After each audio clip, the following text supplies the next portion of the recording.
El general Lázaro Cárdenas, procedente de una familia indígena muy modesta, nació en Jiquilpan, Michoacán, el 21 de mayo de 1895.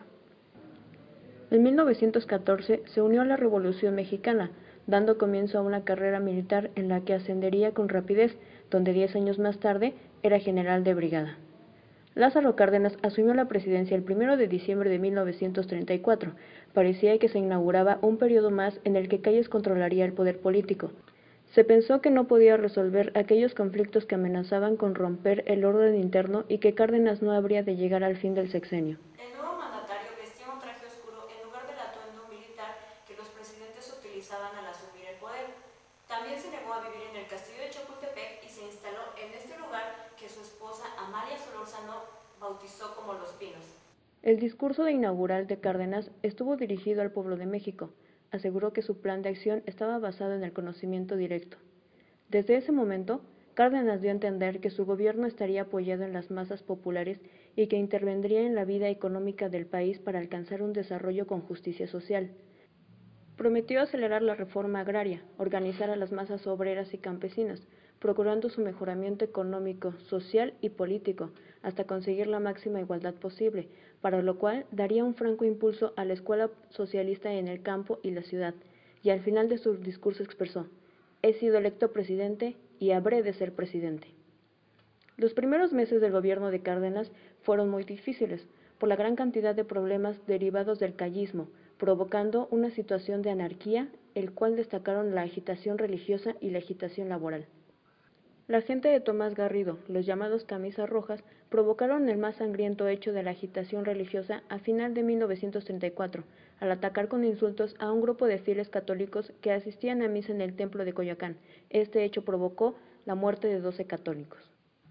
Los trabajadores controlados por Luis N. Morones buscaron el enfrentamiento con los grupos que dirigía Lombardo Toledano, lo cual ocasionó que se intensificaran las huelgas en cantidad y agresividad. El 12 de junio de 1935 aparecieron publicadas las patrióticas declaraciones, donde Calles hacía un llamado al gobierno para que reprimiera el movimiento obrero, atacaba abiertamente a los cardenistas y advertía que estaba ocurriendo exactamente lo sucedido en el periodo de Ortiz Rubio. El 14 de junio, el presidente respondió a las declaraciones de Calles, dijo que sabría estar a la altura de su responsabilidad, justificó las huelgas y manifestó su plena confianza en las organizaciones obreras y campesinas.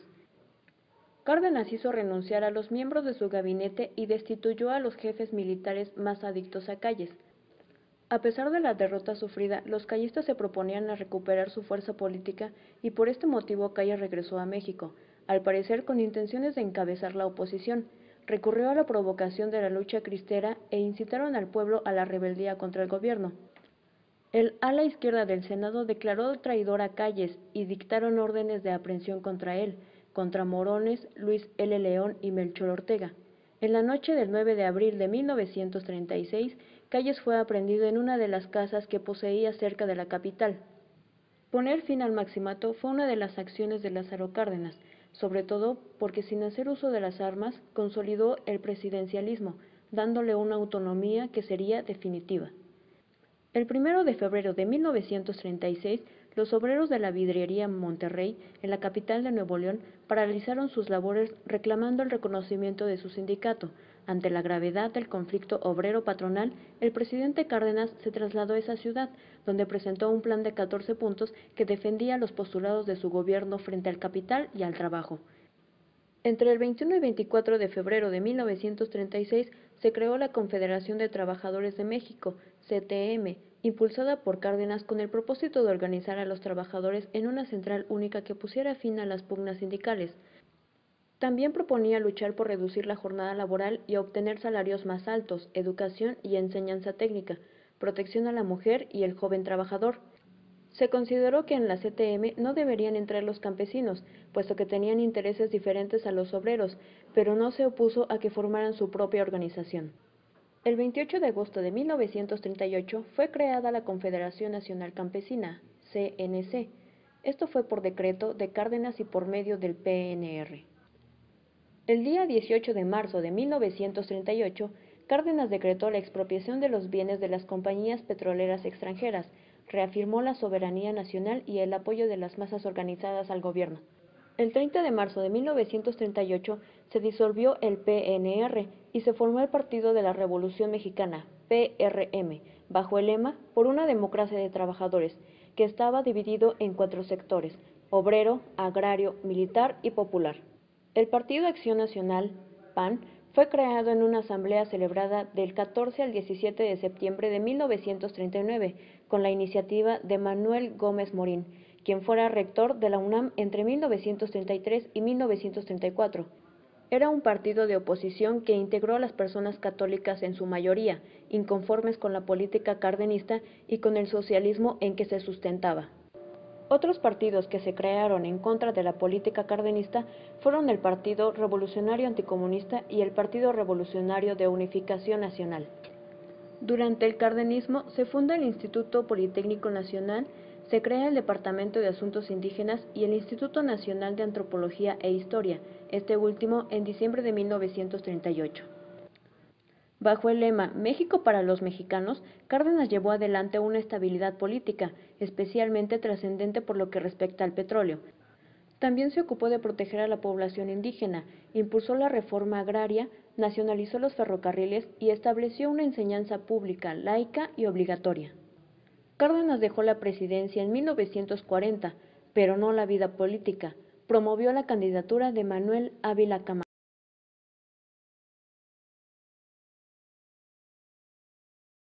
Manuel Ávila Camacho se encontró con varias dificultades al inicio de su gobierno, sobre todo en 2 aspectos: internamente por los grupos anticardenistas y externamente por las complicadas relaciones internacionales debido a la Segunda Guerra Mundial. Los conflictos empezaron desde las elecciones. Anteriormente, Cárdenas, con su política de masas, había unificado los sindicatos de trabajadores a favor del Estado, con lo cual se obtuvo una victoria electoral sin precedentes a favor del PRM, lo que generó gran descontento y la impresión de un fraude electoral. La tensión política interna era peligrosa para la situación externa de México, por lo que era necesaria una conciliación entre los grupos de oposición y el grupo en el poder. Así, Ávila Camacho se vio obligado a incluir en su gabinete representantes de todas las tendencias políticas posibles, acción que derivó en constantes enfrentamientos entre los grupos de derecha e izquierda, los primeros representados por los callistas y los segundos por miembros del CTM. Como parte de esta política, el 15 de septiembre de 1942, Ávila Camacho organizó una asamblea de reconciliamiento nacional con todos los expresidentes de esa época. Durante su gobierno se consolidaron varias instituciones políticas, entre ellas el PRM, el cual, con la nueva política de conciliación, suprimió la participación de la milicia en la política y dio paso a otras reformas que colocaron al partido como un instrumento unificador. Los sindicatos perdieron poder político, transformándose ahora en mediadores entre el Estado y los trabajadores. Posteriormente se celebraron las elecciones legislativas federales de 1943, las cuales, aunque no generaron violencia como las anteriores, hicieron evidente el fraude y la imagen del PRM fue empeorada. En 1945 nuevamente hubo disputa electoral de parte del PAN y grupos empresariales, acusando la alianza entre el PRM y los líderes sindicales. Para enero de 1946 el PRM se declaró disuelto por considerarse cumplida su misión histórica y se estableció un nuevo partido, denominado Partido Revolucionario Institucional, al tiempo que se aprobó la candidatura de Miguel Alemán a la presidencia. Este sexenio y parte del anterior fueron muy importantes para las relaciones internacionales de México, en parte por su inclinación política hacia las potencias occidentales de la Segunda Guerra Mundial. Estados Unidos deseaba llevar a cabo ciertas estrategias con México, así como acuerdos comerciales para la guerra, pero algunos problemas pendientes, como las compensaciones a las compañías petroleras y el pago de la deuda externa, obstaculizaron llegar a acuerdos sólidos. Después de resueltas algunas trabas con los banqueros internacionales, en 1942 se estableció un nuevo acuerdo con Estados Unidos, que redujo la deuda externa en un 20% y estableció que México pagaría $1 por cada dólar a una paridad fija. Otro aspecto importante fue el acuerdo comercial, en el que México proveía de materias primas exclusivamente a Estados Unidos, evitando que se comercializara con fuerzas enemigas. Una vez que se veía solución a los problemas entre México y Estados Unidos acerca del petróleo y otros más, influenciado por las buenas relaciones de Roosevelt y Ávila Camacho, se decidió dejar la neutralidad ante la guerra. Como México era principal proveedor de petróleo de Estados Unidos, durante la guerra se hizo vía marítima a través del Golfo de México. Tras el hundimiento por parte de submarinos nazis de los barcos petroleros Potrero de Llano y Paja de Oro, México finalmente se declaró en estado de guerra en contra de las potencias del eje, formando así el Escuadrón 201, compuesto por 300 hombres, y el 7 de junio de 1945 se dio inicio a las acciones ofensivas de México en la Segunda Guerra Mundial. Dadas las condiciones mundiales frente a la guerra, como ya se mencionó antes, la economía se recuperó de la crisis de 1938. Ante la necesidad de satisfacer la demanda externa, el sector agrario se activó y se realizaron reformas a razón de reforzar la producción y se hizo la inversión más grande hasta el momento en dicho sector. También se favoreció la industria privada con créditos para el desarrollo de empresas básicas, se creó una amplia infraestructura y se estableció una política de bajos impuestos y aranceles que redujeron las importaciones. En cuanto a la industria minera, recibió un alto estímulo al entrar Estados Unidos a la guerra, dándose la producción más grande en el sexenio de 1943. Por otro lado, en el sexenio de Ávila Camacho se siguió incrementando la inflación, esto debido al alto gasto en obras públicas presupuestadas con préstamos del Banco de México. Aunque se fomentaron métodos para reducir esta inflación durante la guerra, nuevamente aumentó al año siguiente de terminar esta, pues las demás naciones volvieron a la normalidad su política económica. Para evitar conflictos internos entre los obreros en estos periodos de inestabilidad política mundial, se creó la Secretaría del Trabajo y Previsión Social y se reformó la Ley Federal del Trabajo, intentando unir al sector obrero en favor del Estado. En consecuencia de esto, se creó el Instituto Mexicano del Seguro Social en 1943. Por último, en el aspecto educativo, en diciembre de 1945 se reformó el artículo 3º constitucional para derogar la educación socialista, que simbolizaba un obstáculo para la unificación nacional. Se cambió el sistema por uno democrático y nacional, por lo que la educación pasó a estar totalmente a cargo del Estado. Para las elecciones de 1946, Miguel Alemán Valdés, el candidato ya elegido por el recién creado partido, el PRI, contendía por la presidencia principalmente con Ezequiel Padilla, postulado por el Partido Democrático Mexicano. Así, el 7 de julio de 1946 se celebraron las elecciones de una manera muy pacífica, siendo el resultado, como ya se esperaba, favorable para el PRI, con 77.9% de los votos, tomando Miguel Alemán el poder el 1 de diciembre de 1946.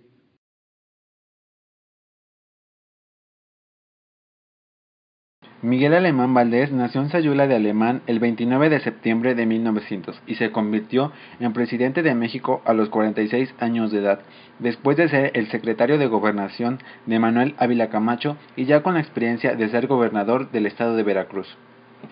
En su gobierno destacó el desarrollo industrial y la infraestructura que terminaría modernizando México. Su forma de gobernar había cambiado. Ahora los que tenían el poder ya no eran militares, sino civiles y universitarios encargados de darle a México una nueva etapa. Se inauguraba una nueva era. En este momento, después de la Segunda Guerra Mundial e influenciado por Estados Unidos, los políticos mexicanos empezaron a tomar una postura anticomunista, con el propósito de defender a la soberanía nacional frente a todo tipo de influencia extranjera, cualquiera que fuera su tendencia ideológica, especialmente los pensamientos comunistas, con el argumento de que este tipo de organización eran ajenas a la tradición nacional. Esto marcaría la cultura haciéndola nacionalista y anticomunista, como lo expresaría Miguel Alemán Valdés en sus discursos, pese a que se perdiera la tradición social que había enmarcado la formación y consolidación del Estado mexicano y que los políticos modernos veían como incongruente frente a los nuevos proyectos de industrialización. El presidente actuaba con energía al sustituir gobernadores inconformes que no quisieran seguir su línea política, la cual debía girar alrededor del poder central, combatiendo el caciquismo y continuismo. La Guerra Fría fue el acontecimiento que permitió acusar a los militares de izquierda de estar al servicio del comunismo internacional, lo que permitió su marginación en la vida política del país. Su gobierno fue muestra de la consolidación institucional iniciada en el Maximato, e impuso el autoritarismo presidencial de una forma moderna. Se pretendía que los gobernantes se sometieran a la disciplina presidencial, que los sindicatos dejaran la ideología izquierdista y que el PRI depurara a aquellos miembros comunistas o marxistas, como a Lombardo Toledo, sin que éste se llevara a la CTM. Pero no fue así, y Lombardo, junto con una parte de los obreros, formó el partido en 1948, el Partido Lamborista o Popular. Esto trajo como consecuencia huelgas y conflictos entre el gobierno, los sindicatos y obreros, los más importantes el ferrocarrilero y el petrolero, produciendo una lucha por los poderes sindicales, originando el charrismo en honor al líder Jesús Díaz de León. El PRI decidió empezar a demostrar cuánto se inclinaba por la democracia, proponiéndose el perfeccionamiento de las funciones electorales, respetando los votos y las elecciones del pueblo. Apoyó la labor cívica exaltando valores nacionales y religiosos. El sector popular, que era el más acorde con la ideología del PRI, asumió la dirección del partido, logrando así un firme sostén y la más brillante promesa. Gracias a su tendencia urbanística, se creó grandes obras de infraestructura, como fue el edificio de Secretaría de Recursos Hidráulicos, y en lo turístico, la infraestructura de Acapulco. Y como coronación a su magna obra, se creó la Ciudad Universitaria, creada el 20 de noviembre de 1952, siendo esta su obra de mayor trascendencia en su régimen. Así también se crearon varias presas y más de 20.000 fábricas, todo esto en su gran fiebre constructora.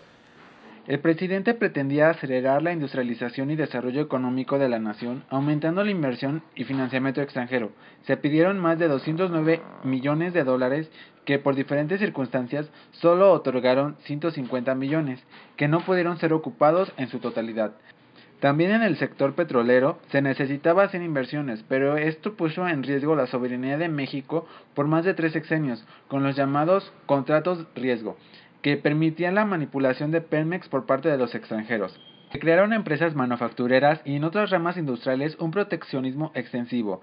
Esto molestó a la Canacintra, que protestó en contra de esta situación, pero esta tendencia nunca dejó de prevalecer.